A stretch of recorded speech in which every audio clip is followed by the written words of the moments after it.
भूतिया अस्पताल। आज जो मैं आपको किस्सा बताने जा रहा हूँ वो हमारे कस्बे के भूतहा अस्पताल का है। सारे कस्बे के लोग इस अस्पताल को भूतहा अस्पताल कहते हैं। इस अस्पताल का असली नाम विक्टोरिया अस्पताल है। इस अस्पताल को आज से करीबन 100 साल पहले अंग्रेजों ने बनवाया था। उस अस्पताल के सामने एक कब्रिस्तान है। मेरे दादाजी ने मुझे बताया था कि आज से 60 साल पहले इस अस्पताल में ऑपरेशन के दौरान एक लड़की की मौत हो गई थी। तब से उस लड़की की आत्मा उस अस्पताल में भटकती है। रात ढलते ही कोई भी इंसान उस रास्ते से नहीं गुजरता है, क्योंकि उस लड़की की आत्मा राहगीरों को परेशान करती है। हालांकि मैं दादाजी की बताई पुरानी भूतहा कहानियों में ज्यादा विश्वास नहीं करता था। एक रात मैं अपने 2 दोस्तों अंकित और राजू के साथ रात को बाइक पर घूम रहा था। तभी मेरे एक दोस्त ने मुझसे विक्टोरिया अस्पताल वाले रास्ते से चलने को कहा। हम में से कोई भी ज्यादा भूत प्रेतों पर विश्वास नहीं करते थे और हमने उस रास्ते से जाने का पक्का किया। उस समय रात के 10 बज चुके थे। हम तीनों ने ये बात अपने परिवार वालों को नहीं बताने का वादा किया और उस रास्ते पर निकल पड़े। जैसे ही हम उस रास्ते से निकले, रास्ते पर रेत होने की वजह से हमारी बाइक फिसल गई और हम तीनों धाम से बाइक से दूर गिर गए।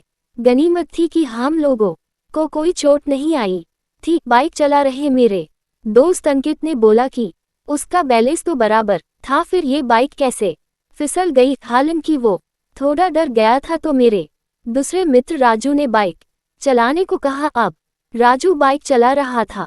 हम 1 किलोमीटर ही चले थे कि अचानक हमारी गाड़ी का टायर पंचर हो गया और गाड़ी की स्पीड तेज होने से गाड़ी इस बार फिर पिछली बार से भी दूर तक फिसलती गई। इस बार हमें कोहनियों और घुटनों पर थोड़ी चोट आई थी। अंकित फिर से बोला कि इस जगह में जरूर कोई गड़बड़ है, हम लोग वापस उल्टे चलते हैं। लेकिन मैंने और राजू ने उसकी बात नहीं मानी और बाइक उठाकर पैदल चलना शुरू कर दिया।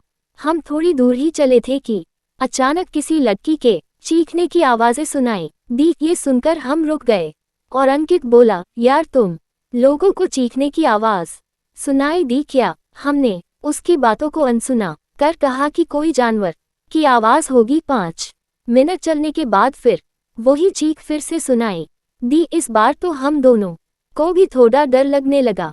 हम तीनों ने वापस चलने के बारे में सोचा, लेकिन हम रास्ते के बीच में आ गए थे। पीछे चलने में 3 किलोमीटर और आगे चलने में 2 किमी और बाकी थे। हम लोगों ने आगे जाने का सोचा। थोड़ा आगे चलने पर हमें बरगद के पेड़ के नीचे एक औरत दिखाई दी।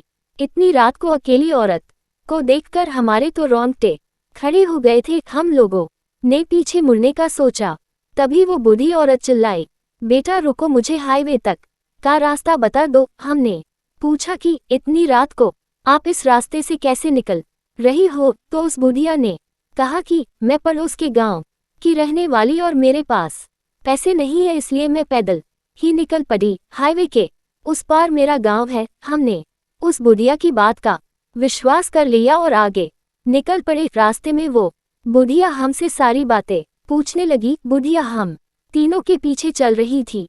हम तीनों दोस्त अब अपनी बात कर रहे थे। तभी राजू बोला कि लो मांझी, आपका रास्ता आ गया। और वो जैसे ही पीछे मुड़ा तो वहाँ कोई नहीं था। हम तीनों की तो सिट्टी पिट्टी गुल हो गई। हम बाइक को धक्का मारते हुए जोर से भागने लगे। भागते भागते अंकित ठोकर खाकर गिर गया और हमें जोर से चीखें सुनाई दी। हमने भी बाइक को वही पटककर अंकित को साथ लेकर दौड़ने लगे और अस्पताल के पास कब्रिस्तान तक पहुंच गए। ये सब घटित होते 12 बज चुकी थी। हम पसीने से तर-बतर हो गए थे और कब्रिस्तान पार कर एक मंदिर में रुक गए, क्योंकि अगर बिना बाइक के घर जाते तो जूते पड़ते।